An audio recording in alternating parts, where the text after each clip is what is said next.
आवाज आसा Torsha high school NH66 हायवेचेर ही परिस्थिती पळया कितें जाला ती। पावसान उदक साठले आणि गाडयेकारांक पळया कशी कसरत करची पडटा ह्या उदका लागून। सगळे उदक सायडीच्या गाडयांचेर उसळटा। जी पत्रदेवीच्यान गाडये येता ते गाडये वयतकूच सगळे उदक सायडीक उसळटा, सायडीन गाडी जी जाता ते गाडयांचेर उसळटा आणि दुसऱ्या वाहन चालकाक हेचो त्रास जाता। जशे टू व्हीलर वाल्यांक, फोर व्हीलर सगळ्यांकूच हेचो त्रास जाता। हांगा जो MURन रोड केला हांगा सगळे सकल फोणकूल कशें सडला। फोणकुलान सगळे उदक पावसाचे येवन साचता। पळया हांगा ग्राउंड आसा, एक ग्राउंडाचे हे हायस्कुला कडेन एक ग्राउंड हा, ग्राउंडाचे उदक हे सर्विस रोडान सगळ्या हांगा येवन साचता।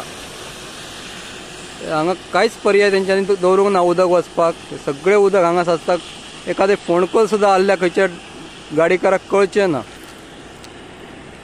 जेणे करून हांव मागता हांगा कितें तरी व्यवस्था करची सरकारान जावं ग्रामपंचायतीन हे उदक सोडोवपा खातीर।